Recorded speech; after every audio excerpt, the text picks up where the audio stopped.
Samuel Clemens, better known as Mark Twain, was a literary genius of the late 19th and early 20th century. Although best known for his characters of Tom Sawyer and Huckleberry Finn, Twain's influence extended to political commentary. He used his biting wit not only for his works of fiction, but also in criticizing and debating the role of imperialism in the United States, with particular emphasis on the Philippine-American War in the early 1900s. Through Twain's satirical writings, he disputed the role of American diplomacy in the Philippine-American War by using a medium that appealed to the American public. His logical, yet humorous writing encouraged people to debate about American foreign policy, and it established satire as a way to question American diplomacy. Western political satire first became popularized in Britain. If we're taking a long historical view of satire, the modern version of that happens because of the Parliament at the last part of the 17th century when it has the English Bill of Rights. It guarantees free press. It means that there's public opinion that has to be swayed because they're going to vote for political parties. That's a modern context for satire that really takes off. In the early 18th century, writers like Alexander Pope and Jonathan Swift used satire to critique prominent social problems. In the satirical essay, A Modest Proposal, Swift suggested that the Irish could ease their economic burden by selling children as food to the rich. By mocking the anti-Irish attitudes of the British, Swift used humor to convey the heartless attitudes of British aristocracy. Although there was a large negative reaction to Swift's work, satire continued to be a popular way to critique social problems. New political debates followed, and so did contentious issues, including imperialism. The American Republic can never acquire its full complement of riches and power if it permits itself to be excluded from the field of Asiatic commerce. Arthur MacArthur, 1883 Memorandum. Under the presidency of William McKinley, elected in 1896, the United States annexed the Wake Islands and Hawaii. The nation also took control of Guam, the Philippines, and Puerto Rico following the 1898 Spanish-American War. After the war, McKinley put forth the Benevolent Assimilation Proclamation, which asserted full U.S. control over the Philippines. However, Filipino people resisted. I solemnly proclaim not to have any pledge recognizing the sovereignty of America in this beloved land. I protest likewise in the name of the whole Philippine nation against the referred to intrusion, because in electing me, it has imposed on me the duty of defending until death its liberty and independence. Emilio Aguinaldo, first president of the Philippines, 1899. With this subjugation of the Philippines came a new era in American diplomacy. Under the guise of diplomatically installing a democratic government, American foreign policy failed to communicate with the Filipino people. Mark Twain's writings capitalized on this quasi-diplomacy to debate about imperialism. In his early years, Twain supported American imperialism. I wanted the American eagle to go screaming into the Pacific, but I have thought some more since then. I have seen that we do not intend to free, but to subjugate the people of the Philippines. And so I'm an anti-imperialist. I'm opposed to having the eagle put its talons on any other land. Mark Twain, 1900. Even before Twain explicitly criticized imperialism, he revealed his anti-imperialist sentiments.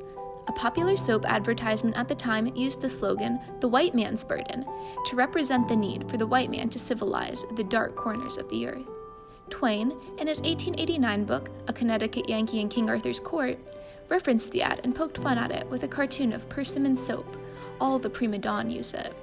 Already, Twain seemed to have adopted his own mockery of imperialism. Unlike Twain, other authors used literature to advocate for imperialism, which furthered debate. In 1899, Rudyard Kipling published the poem The White Man's Burden, which called upon Europeans to civilize the half-devil and half-child people from uncolonized lands.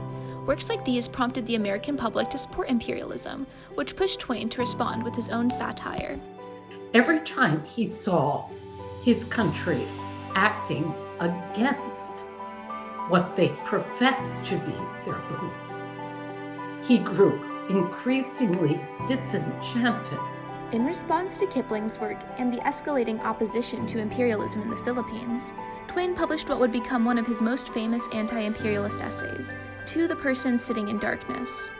Dewey could have gone about his affairs elsewhere and left the competent Filipino ideas of fairness and justice, ideas which have since been tested and found to be of as high an order as any that prevail in Europe or America.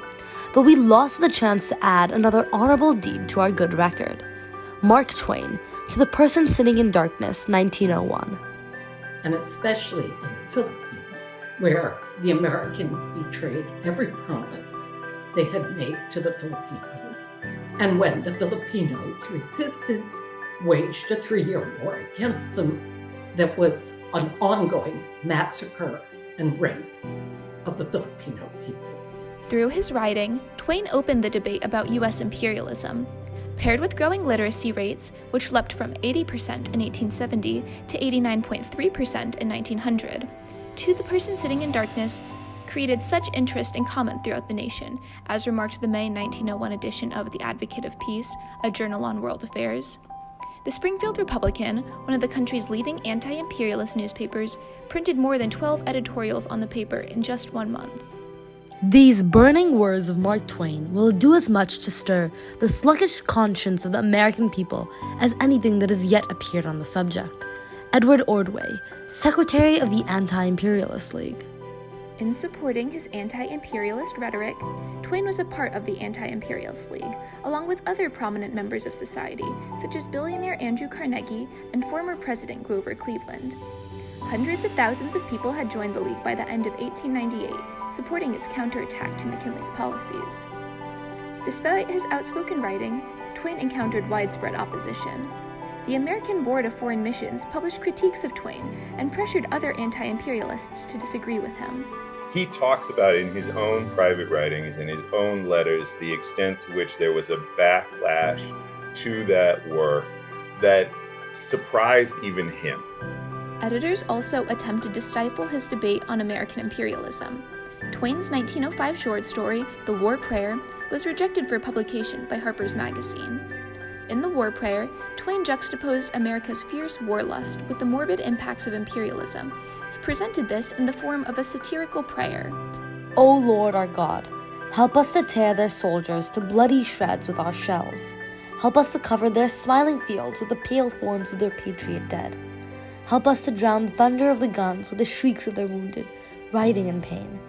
For our sakes who adore thee, Lord, water their way with their tears, stain the white snow with the blood of their wounded feet. The War Prayer, 1905. However, Twain recognized that people opposed his work. I don't think the prayer will be published in my time. None but the dead are permitted to tell the truth. Mark Twain, 1905 letter to friend Dan Beard. His prediction would prove true, as The War Prayer would not be published until 1916, 6 years after his death. Twain's censorship reflected a larger failing of the Anti-Imperialist League. Following the death of its president, George Boutwell, in 1905, the League began to lose power. The 1904 election of Theodore Roosevelt ushered in a new wave of pro-imperialism legislators. The imperialist reactions were the mainstream. The election of Teddy Roosevelt as president and then McKinley, that was the mainstream. Despite Congress's hegemony over the Philippines, Twain continued to debate the issue. His death in 1910 prevented him from seeing the eventual independence of the Philippines in 1946.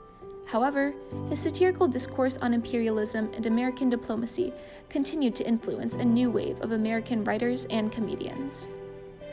This connection of satire to political critique exists today.